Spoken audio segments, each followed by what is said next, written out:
میرے گھر والوں نے صاف انکار کر دیا۔ میں خود اس کے گھر چلا گیا۔ پہلے تو اس کے ماں باپ نے مجھے دیکھ کر غصہ کیا۔ میں نے کہا میں یہاں بات کرنے آیا ہوں اور کر کے جاؤں گا۔ میں نے پہلے اپنی غلطی کی معافی مانگی، پھر میں نے کہا میں آپ کی بیٹی سے شادی کرنا چاہتا ہوں۔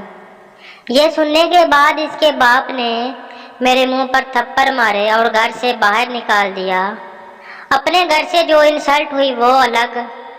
خیر ایسے ہی وقت گزرتا گیا، ہماری فیملی میں صلح ہو گئی۔ ہم دونوں ایک ساتھ پڑھنے لگے، دونوں رات دن باتیں کرتے فون پر، لیکن میں جب بھی اسے شادی کا بولتا وہ صاف انکار کر دیتی۔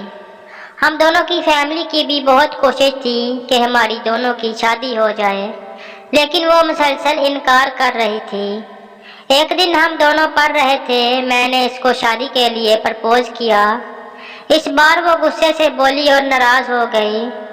مجھے بھی اس پر غصہ آ گیا تھا، میں بھی اس کو بہت ساری باتیں سنا کر گھر واپس آ گیا۔ بعد میں اس کے کافی کال اور میسج آئے، لیکن میں نے کوئی جواب نہ دیا اور نمبر بند کر کے سو گیا۔ یہاں پر آپ کو ایک بات بتاتا چلوں، مجھے بھی اس کی آنکھوں میں پیار نظر آتا تھا، وہ بھی مجھ سے پیار کرتی تھی۔ میں جب بھی بیمار ہوتا وہ بہت پریشان ہوتی اور میرا بہت خیال رکھتی، میرے لیے تیار ہوتی تھی۔ خیر 2 دن بعد جب میں صبح اٹھا تو مجھے پتا چلا کہ وہ گھر چھوڑ کر چلی گئی ہے اور میرے لیے ایک خط لکھ کر گئی ہے۔ میں نے وہ خط پڑھا۔ خط میں لکھا تھا کہ میں بھی تم سے پیار کرتی ہوں، لیکن تم سے شادی نہیں کرنا چاہتی۔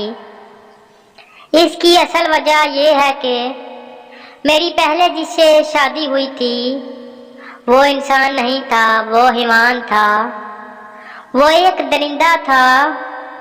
وہ روزانہ مجھ پر ستم کرتا اور مجھے مارتا اور کہتا کہ تجھے مار کر مجھے سکون ملتا ہے۔ میں نے اپنے ابو کو بھی کہا تھا اس کے بارے میں کہ میں ایسے حیوان کے ساتھ نہیں رہ سکتی۔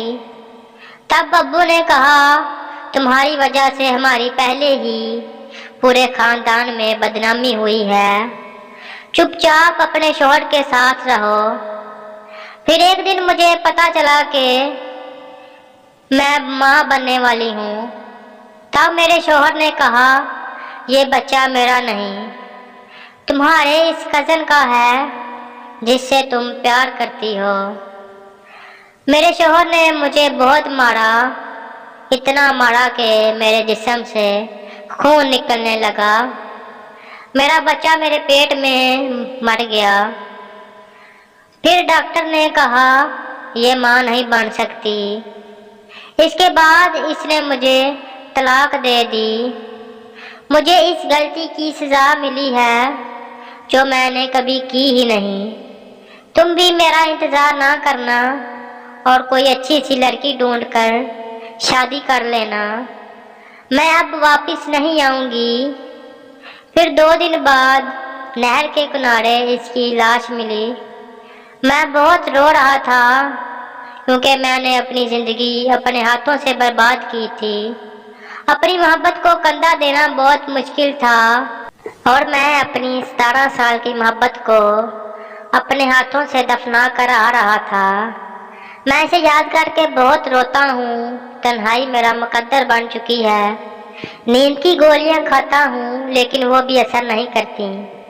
اب تو بس مجھے اپنی موت کا انتظار ہے، کیونکہ وہاں پر خدا خود ہمیں ملا دے گا دونوں کو جب مجھے دفنایا جائے گا۔